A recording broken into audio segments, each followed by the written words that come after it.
Halo teman-teman, selamat datang kembali di Vibe Positif Aja. Saya trader ajaib di sini.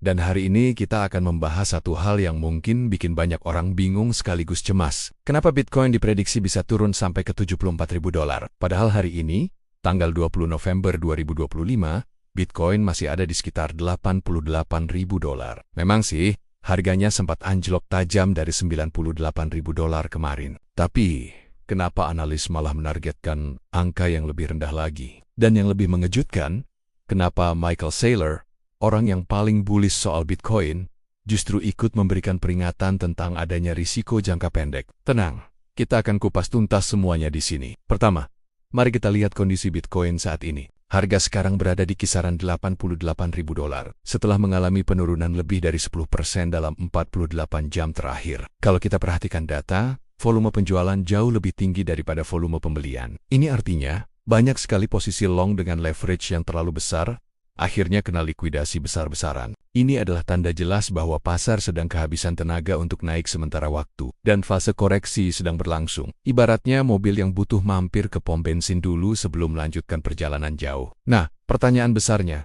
kenapa banyak analis menargetkan Bitcoin bisa sampai ke $74.000? Ada 3 alasan utama di baliknya. Alasan pertama adalah dari sisi struktur teknikal. Analis melihat bahwa pasar sedang mencari pijakan baru untuk melakukan retest atau pengujian ulang. Level support besar berikutnya ada di area $74.000 hingga $76.000.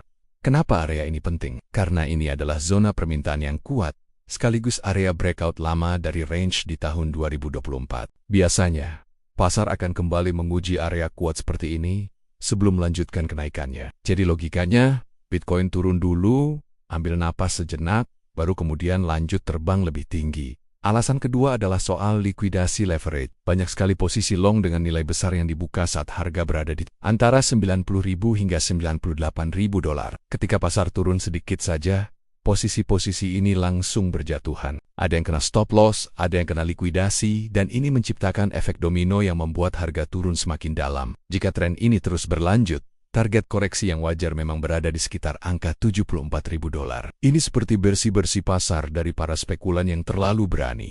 Alasan ketiga datang dari sentimen makroekonomi global. Saat ini, investor seluruh dunia mulai berhati-hati. The Fed belum memberikan kepastian kapan akan memotong suku bunga. Nilai dolar Amerika sedang menguat, dan harga emas juga naik. Kenaikan harga emas ini adalah tanda bahwa investor sedang mencari aset yang lebih aman atau safe haven. Ketika modal mulai keluar dari aset-aset berisiko tinggi seperti saham teknologi dan juga kripto, maka wajar jika harga Bitcoin ikut mengalami tekanan turun. Sekarang, kita bahas bagian yang paling menarik. Kenapa Michael Saylor ikut bicara soal kemungkinan penurunan harga? Kita semua tahu, Michael Saylor adalah Bitcoin maxi paling bullish di planet ini. Perusahaannya MicroStrategy terus-menerus membeli Bitcoin. Tapi belakangan ini, dia mengeluarkan pernyataan yang cukup menarik. Dia bilang volatilitas jangka pendek itu normal. Tangan yang kuat akan membeli saat harga turun, sementara tangan yang lemah akan tersingkir. APA artinya, dia mengakui bahwa Bitcoin bisa saja turun cukup dalam waktu dekat.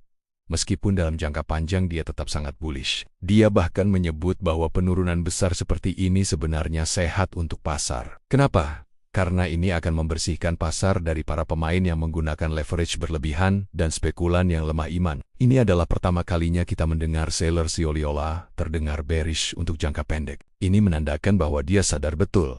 Sebuah bull run yang sehat membutuhkan koreksi yang sehat pula. Dia tidak panik, justru melihat ini sebagai bagian dari proses. Lalu, apakah ini pertanda buruk atau justru sebuah peluang besar? Jawabannya tergantung pada siapa kamu. Kalau kamu adalah seorang trader jangka pendek, kamu harus ekstra hati-hati. Volatilitas saat ini sedang sangat brutal dan bisa berbahaya. Tapi, kalau kamu adalah seorang investor jangka panjang, penurunan harga sampai ke area $74.000 justru bisa menjadi peluang terbaik untuk akumulasi sebelum Bitcoin memulai fase kenaikan berikutnya di tahun 2026. Kenapa bisa begitu? Karena fundamentalnya tidak berubah. Aliran dana ke ETF Bitcoin masih terus masuk. Jumlah supply Bitcoin di pasar semakin berkurang pasca halving. Likuiditas global diprediksi akan membesar jika The Fed benar-benar memotong suku bunga. Adopsi dari institusi besar semakin gila-gilaan, dan bahkan beberapa negara sudah mulai mengumpulkan Bitcoin sebagai aset cadangan mereka. Jadi polanya jelas, turun sekarang untuk bisa naik lebih gila nanti. Itulah karakter asli dari Bitcoin. Jadi, Di mana kemungkinan bottom atau dasar harga Bitcoin kali ini? Secara struktur teknikal, ada beberapa level yang perlu kita perhatikan. Ada support ringan di sekitar $82.000. Lalu ada support kuat di area $74.000. Dan jika tekanan jual sangat ekstrem, support terakhir ada di $68.000. Selama harga Bitcoin tidak jebol di bawah $68.000, maka skenario bull run masih 100% aman dan berjalan sesuai rencana. Target kenaikan selanjutnya di tahun 2026 pun masih sangat menjanjikan. Bisa ke $120.000, $150.000, bahkan $180.000 jika kondisi likuiditas global mendukung. Lalu, apa strategi kita sekarang menghadapi situasi ini? Yang pertama, dan terpenting, jangan FOMO atau ikat-ikatan panik menjual. Siapkan dana untuk melakukan dollar cost averaging atau DCA jika Bitcoin benar-benar turun ke kisaran $74.000. Kurangi penggunaan leverage sebisa mungkin, karena ini sangat berisiko di pasar yang volatile. Fokuslah pada tujuan jangka panjang Anda. Gunakan momentum koreksi ini untuk mengakumulasi aset yang benar-benar kamu percayai fundamentalnya. Ingat, gelombang besar selalu datang setelah adanya koreksi yang besar. Jadi, kesimpulannya, kenapa Bitcoin bisa turun ke $74.000? Ini bukan karena pasar akan bearish permanen, tapi karena pasar butuh reset. Pasar perlu membersihkan leverage yang berlebihan dan bersiap untuk naik lebih tinggi dan lebih kuat.